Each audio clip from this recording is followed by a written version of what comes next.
Hello বন্ধুরা, তোমাদের প্রত্যেকে আবার আমার ইউটিউব চ্যানেলে স্বাগত। আজকের ভিডিওতে আমরা স্কোয়ার রুটের বেসিক্সটা শিখব। প্রথমে আমরা বেসিক্সটা কেন শিখতে চাইছি বা শেখাচ্ছি আমি এই বিষয়টি ক্লিয়ার করো। আমাদের অনেক ক্ষেত্রে আমাদের যখন এরকম শর্টকাট কোশ্চেন আসে বা মাল্টিপল চয়েস কোশ্চেন আসে, যেমন √25 এর মান কত বা স্কোয়ার রুট অফ -25কে কী হিসাবে লিখবো, এরকম টাইপের অনেক কোশ্চেন আসে।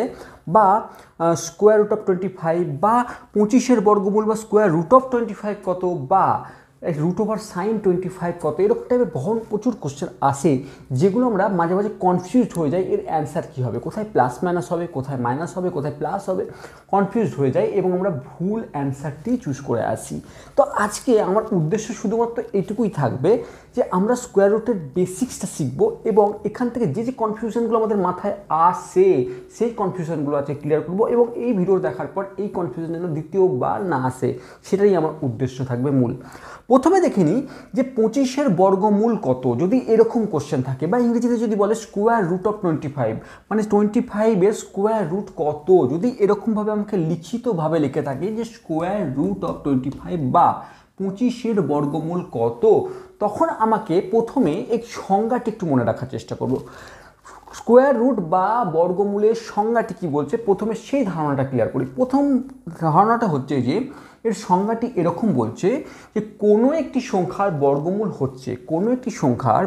হচ্ছে সেই সংখ্যা যার বর্গ করলে আবার মূল সংখ্যাটি পাওয়া যায়। একটু সময় লাগবে, একটু মনে রাখতে সময় লাগবে, একটু কনসেপ্টটা ক্লিয়ার করব, শুধু সংখ্যাটা মনে রাখবো, বাকি পুরো ক্লিয়ার হয়ে যাবে। আমরা কি দেখলাম যে 25-এর বর্গমূল কথার অর্থ বলছে সংজ্ঞা অনুযায়ী যে কোনো একটি সংখ্যা মানে 25 তার বর্গমূল হবে এমন একটি সংখ্যা যাকে বর্গ করলে এই সংখ্যাটি আবার আমরা ফিরে পাবো। এইবার দেখি 25-এর বর্গমূল করার অর্থ হচ্ছে এমন একটি সংখ্যা পাবো যাকে বর্গ করলে 25 আসবে। 2-এর স্কোয়ার, প্রথমে 1 থেকে শুরু করি। 1-এর স্কোয়ার মানে 1, 2-এর স্কোয়ার মানে 4, 3-এর স্কোয়ার মানে হচ্ছে 9, 4-এর স্কোয়ার মানে 16, 5-এর স্কোয়ার মানে 25। কি বললো? 25 হচ্ছে 25-এর বর্গমূল কথার অর্থ হচ্ছে এমন একটি সংখ্যা পাবো যার বর্গ করলে আমি আবার মূল সংখ্যাটি ফেরত পাবো। ভালো করে বোঝার চেষ্টা করে ব্যাপারটা। কি বললো যে 25-এর বর্গমূল হচ্ছে সেই সংখ্যা যাকে আমি বর্গ করলে আমি আবার সেই সংখ্যাটি ফেরত পাবো। অর্থাৎ ঠিক আছে, 5-এর স্কোয়ার মানে 25, ঠিক আছে, তার মানে এর একটি বর্গমূলের একটি অ্যান্সার হলো 5। একটি কেন বললাম? কারণ আরেকটিও অ্যান্সার আসবে। কেন? একটু ভালো করে লক্ষ্য করো। আমরা যদি 5-এর -5-এর স্কোয়ার করি, -5-এর স্কোয়ার করার অর্থ -5 × -5, তার অর্থ কি মাইনাসে মাইনাসে প্লাস, অর্থাৎ 25।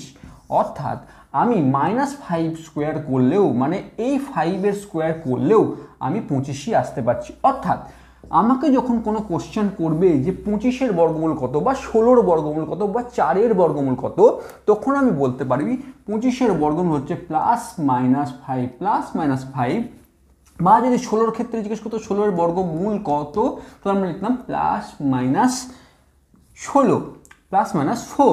একই রকমভাবে যদি 9-এর বর্গমূল জিজ্ঞেস করতো আমরা লিখতাম +−3 বা 4-এর বর্গমূল লিখলে আমাকে জিজ্ঞেস করলে আমাকে অ্যান্সার দিতাম +−3 9-এর বর্গমূলের ক্ষেত্রে বা 4-এর ক্ষেত্রে +−2। এইবার আসছে যে এই বিষয়টি ক্লিয়ার হলো প্রথম কথা। এইবার কথা আসছে যে 5-এর ধনাত্মক বর্গমূল কত, 5-এর ধনাত্মক বর্গমূল। এবার অনেকের কোশ্চেন আসছে ধনাত্মক বর্গমূল, এটা তো আমরা নাম শুনিনি। প্রথমে বলে দিই যে ধনাত্মক বর্গমূল বা প্রিন্সিপাল স্কোয়ার রুট বলা হয় এই চিহ্নকে। এই চিহ্ন তো আমরা প্রত্যেকে জানি, স্কোয়ার রুট মানে এই চিহ্ন আমরা দেখে থাকি। তো এই চিহ্নটিকে বলা হয় র্যাডিক্যাল সাইন। এটা একটি ল্যাটিন ওয়ার্ড, র্যাডিক্যাল সাইন, ঠিক আছে। একে আমরা বলি প্রিন্সিপাল স্কোয়ার রুট। কি? প্রিন্সিপাল স্কোয়ার রুট মানে হচ্ছে এর মধ্যে যে পজিটিভ নাম্বার থাকবে, পজিটিভ নাম্বার এই কারণে বলছি কারণ যদি এর ভেতরে নেগেটিভ নাম্বার থাকে সেটি ইমাজিনারি নাম্বার হয়ে যাবে। তো আমাদেরকে যখন বাস্তব সংখ্যা নিয়ে আলোচনা করছি আমরা পজিটিভ বাস্তব সংখ্যারই আলোচনা করব এই মাধ্যমিক লেভেলে। তো আমরা পজিটিভ যখন আমরা বাস্তব লেভেলে আলোচনা করছি যখন, তো এর ভিতরে যদি পজিটিভ নাম্বার থাকে তাহলে এ আমাকে সবসময় পজিটিভ নাম্বারই দিয়ে থাকবে। এর মধ্যে পজিটিভ নাম্বার থাকলে এ আমাকে পজিটিভ নাম্বারে দিয়ে থাকবে। অর্থাৎ প্রিন্সিপাল ভ্যালু আমাকে যদি এবার কোশ্চেন করে, আমাকে যদি কোনো রকম লিখিতভাবে না দিয়ে এবার কোশ্চেন করলো স্কোয়ার রুট অফ 25, অর্থাৎ রেডিক্যাল সাইন অফ 25। একটু আগে কি দেখলাম, একটু আগে দেখলাম আমি যে যখন আমাকে লিখছিল 25-এর বর্গমূল কত বা স্কোয়ার রুট অফ 25 কত এরকম লিখে দিচ্ছিল, তখন আমার তার অ্যান্সার হবে +-5। কিন্তু যখন আমাকে এরকম সাইন দিয়ে আমাকে 25 লিখবে, তার অর্থ কি বললাম, এই সাইনটির অর্থ হচ্ছে প্রিন্সিপাল স্কোয়ার রুট বা ধনাত্মক ঘন বর্গমূল, ধনাত্মক বর্গমূল, প্রিন্সিপাল স্কোয়ার রুট বা ধনাত্মক বর্গমূল। ধনাত্মক বর্গমূল বারবার আমি এই কারণে বলছি, কারণ এখান থেকে যে মানটি পাবো সেটি সবসময় পজিটিভই হবে, কারণ এই যে সিগন্যাল, এই যে সাইনটা, এই সাইনটি কি বলছে, প্রিন্সিপাল স্কোয়ার রুট বা ধনাত্মক বর্গমূল। তাই এই ক্ষেত্রে আমার এর অ্যান্সার হবে +5, এখানে মাইনাস কিন্তু আসবে না, ভালো করে বোঝা যাচ্ছে, +5। ঠিক আছে, এটি গেল এই সাইনের ব্যাপার। এবার এটি অন্যরকমভাবে আমাদের যে সংজ্ঞা আছে সেই দিয়ে আমরা বিশ্লেষণ করতে পারি। কীরকম, আমি এটা দুটিভাবে বোঝাবার চেষ্টা করছি। প্রথমে তোমাকে বললাম যে এই সাইনটি হচ্ছে square root, principal square root বা ধনাত্মক বর্গমূল, অথবা আমরা এরকমভাবে আমাদের সংজ্ঞা অনুসারে, স্কোয়ার রুটের সংজ্ঞা অনুসারে √x², এটি কিন্তু মড অফ এক্স হয়, মড অফ এক্স হয়। ঠিক আছে, কি আমরা দেখেছি, আমরা সংজ্ঞা অনুযায়ী দেখেছি যে ধরো 25 আমি লিখলাম, এর অর্থ হচ্ছে 5² তার অর্থ মানে আমরা এই x² ফর্মে আমি নিয়ে চলে আসলাম, তার অর্থ হচ্ছে মড অফ 5, অর্থাৎ এর অ্যান্সার হবে 5। আমি যদি ভেতরে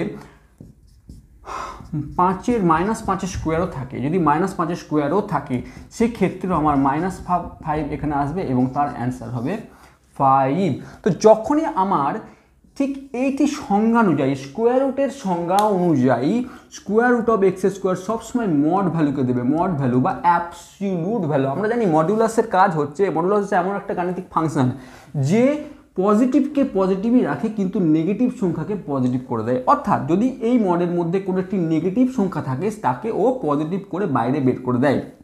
অর্থাৎ যেমন 5² আমি 25কে 5² লিখলাম, সেখান থেকে +5 যখন আছে মানে ধনাত্মককে সে কোনোরকমভাবে মড পরিবর্তন করে না।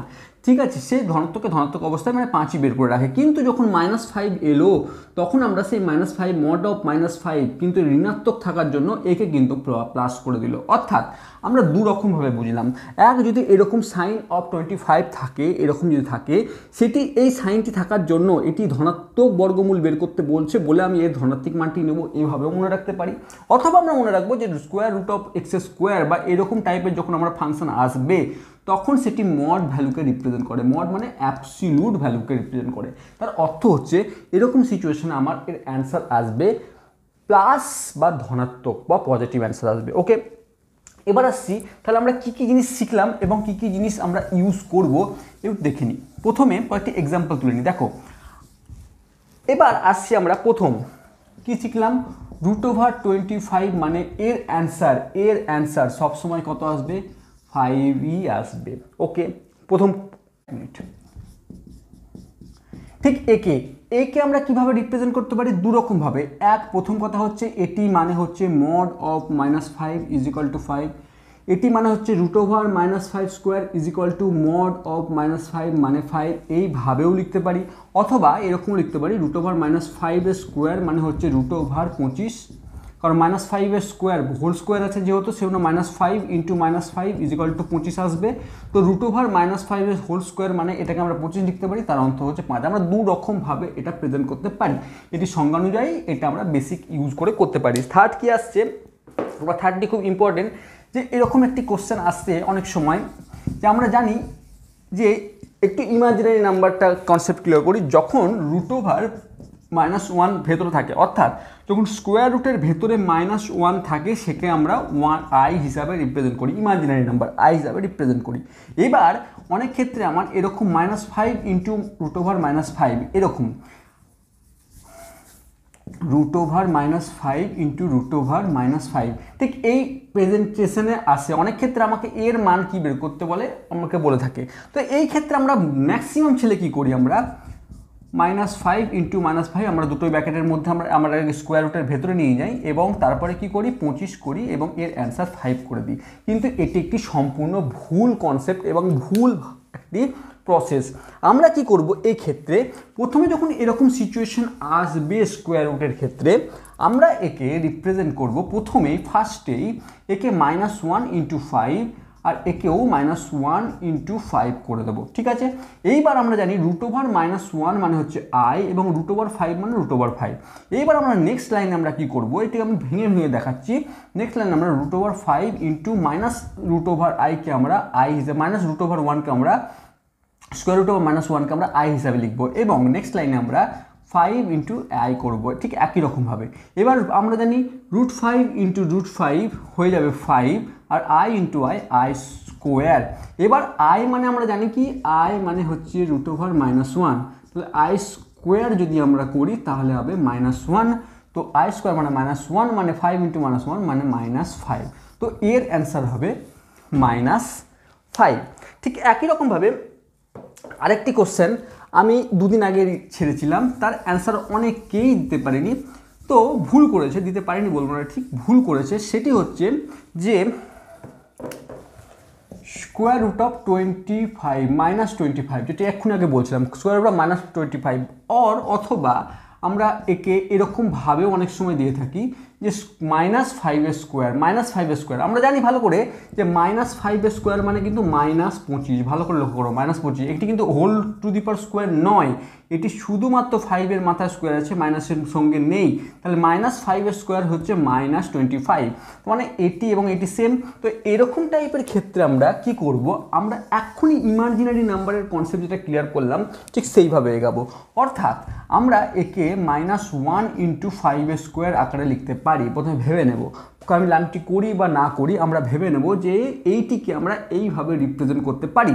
এইবার স্কোয়ার রুট অফ -1 মানে i আর √5 স্কোয়ার মানে আমরা ভালো করে জানি, অর্থাৎ আমরা ঠিক একে এবার এইভাবে ফর্মে আমরা লিখতে পারি।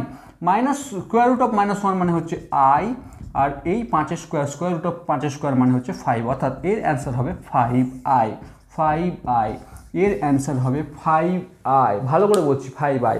তো আমার মনে হয় স্কোয়ার রুট রিলেটেড কোথায় প্লাস মাইনাস হবে, কেন হবে, কি কারণে হবে, আমি অলরেডি এই বিষয়ে আরেকটিও ভিডিও বানিয়েছি যেখানে আমি শুধুমাত্র ডিসক্রাইব করেছি যে x square is equal two y is equal two x square এবং x is equal two √y বা এইরকম টাইপের দুটি সমীকরণ সম্পূর্ণ এক নয়। অর্থাৎ x is equal to 9 square root of 9 বা x square is equal to 9, এই দুটি সমীকরণ সম্পূর্ণ যে আলাদা, এই দুটি সমীকরণ সেম নয়। কারণ কি সেম নয়, কারণ বলে দিই, কারণ এটি এক্সের 2 ঘাত এবং এটি এক্সের 1 ঘাত সমীকরণকে রিপ্রেজেন্ট করছে, তাই এর ক্ষেত্রে এর একটি ভ্যালু পাবো এবং এর ক্ষেত্রে আমরা দুটি ভ্যালু পাবো।